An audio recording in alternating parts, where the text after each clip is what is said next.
आज हम लोग सीखेंगे कि एक्सेल में प्रोफेशनल अटेंडेंस शीट कैसे बनाई जाती है। इस वीडियो को देखने के बाद आप आसानी से अपने स्कूल की, ऑफिस की या किसी भी प्रोजेक्ट के लिए अटेंडेंस शीट को मैनेज कर पाएंगे, वो भी ऑटोमेटिक तरीके से। इसमें हम फॉर्मूलेस भी लगाना बताएंगे कि फॉर्मूले से कैसे टोटल प्रेजेंटी को काउंट करेंगे और बहुत कुछ बताया जाएगा। ठीक है, हाँ, तो आप लोग आखिरी तक बने रहिए हमारे साथ। और अगर आप लोग चैनल पर नए हैं तो चैनल को सब्सक्राइब करके बेल आइकन को दबा दीजिए ताकि हमारी आने वाली हर एक नई वीडियो की नोटिफिकेशन आप तक पहुँचे। ठीक है, तो चलिए शुरू करते हैं। सबसे पहले हम अटेंडेंस शीट बनाने के लिए यहाँ पे कुछ फॉर्मेट्स लाएंगे। जैसे मान लीजिए मैं कंपनी के लिए सबसे पहले इसके लिए फॉर्मेट लाएंगे। तो दोस्तों मैंने डिजाइन कर लिया है अटेंडेंस शीट इन एक्सेल।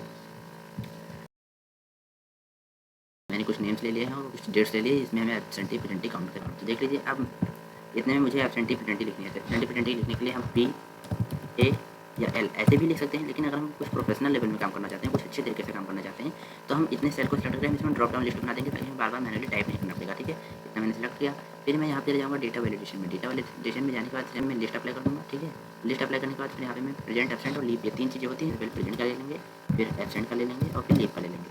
तो यहाँ पे ओके कर देंगे। यहाँ पे आप देख सकते हैं दोस्तों कि ड्रॉप डाउन लिस्ट हमारी बन चुकी है, प्रेजेंट, एब्सेंट, लीव। अब हमें बार बार मैनुअली हाथों से टाइप नहीं करना पड़ेगा। जैसे अगर हम दूर बैठ के माउस से काम कर रहे हैं तो हमें जल्दी जल्दी माउस से कर देंगे। ठीक है, अगर हम इसमें एक कंडीशनल फॉर्मेटिंग भी लगाना था, जैसे मान लीजिए कि कोई बंदा आता है तो प्रेजेंट होता है, तो उसका जो पी वाला मतलब जो प्रेजेंट वाला सेल है वो हाईलाइट हो, यानी कि ग्रीन सेल से शो करे, ताकि हाँ कि वो आया है। अगर एब्सेंट हो तो रेड, और अगर वो कंपनी लिख देती है तो उसमें कोई गलती नहीं फिल कर देती। इसके लिए हमें कंडीशनल फॉर्मेटिंग करने के लिए सबसे पहले हम यहाँ होम टैब पे जाएंगे। लेकिन मैंने वहाँ पे घर लिख रखा है। अगर आप लोग चाहते हैं कि इसकी भी सेटिंग मैंने टैब के बारे में हम कुछ भी नेम चेंज वगैरह कर सकते हैं। अगर आप लोग इसे सीखना चाहते हैं तो आप कमेंट कर सकते हैं, हम इसके बारे में भी चेंजेस करना बता देंगे। ठीक है, न्यू ऑप्शन ऐड करना, यहाँ पे फाइल में जाकर फाइल कस्टमाइजेशन होता है ना, यहाँ पे बहुत कुछ किया जा सकता है। ठीक है दोस्तों, तो मैं आऊँगा होम टैब में आने के बाद यहाँ पे मैं कंडीशनल फॉर्मेटिंग में आऊँगा। सबसे पहले इतना सेलेक्ट कर लेंगे। ठीक है, यहाँ पे सेलेक्ट किया, फिर यहाँ पे कंडीशनल फॉर्मेटिंग है, इसमें आएंगे। इसमें आने के बाद हमें हाईलाइट रूल्स में जाना है। ठीक है, फिर यहाँ पे टेक्स्ट डेट कंटेंट, इसमें जाएंगे आप। तो मैंने यहाँ पे लिख दिया पी, अगर उसमें पी है तो ग्रीन कलर से शो करे। फिर यहाँ पे ओके कर देंगे। ठीक है, और एक कंडीशनल फॉर्मेटिंग और लगा देंगे। इसमें टेक्स्ट डेट कंटेंट में जाएंगे।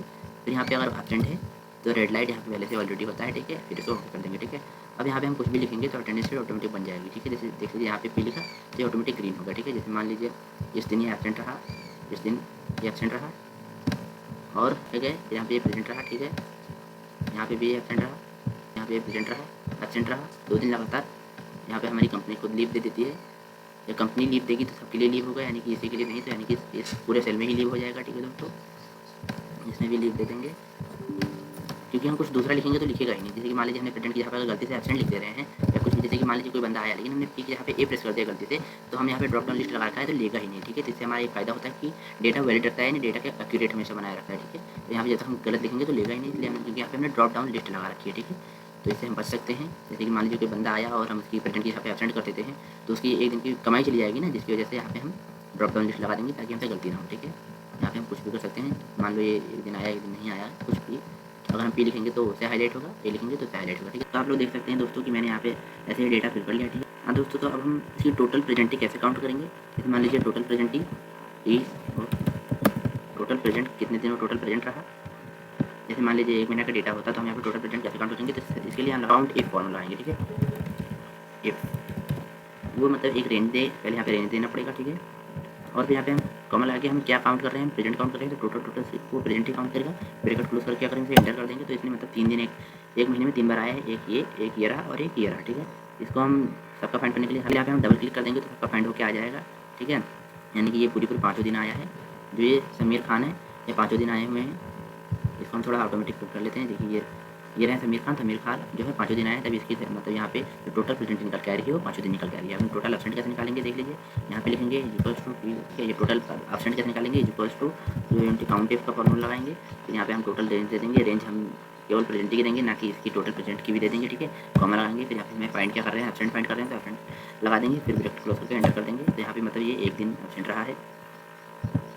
ठीक है, अब यहाँ पे कंपनी की लीव, ठीक है, एल से रिप्रेजेंट कर रहे हैं। यहाँ पे इक्वल्स टू काउंट का फॉर्मूला लगाएंगे। यहाँ पे हम टोटल रेंज दे देंगे, 5 रेंज दे दी। फिर यहाँ पे कॉमा लगाया, हम ज्ञात क्या कर रहे हैं, कंपनी की लीव, तो कंपनी की लीव ये रही। फिर ब्रैकेट क्लोज करके एंटर कर देंगे। यानी इसे कंपनी ने 1 दिन लीव दी है, इसे कंपनी ने 3 बार लीव दी है। ठीक है, आप लोगों को आई होप बनाना मार्कशीट समझ में आ गया होगा।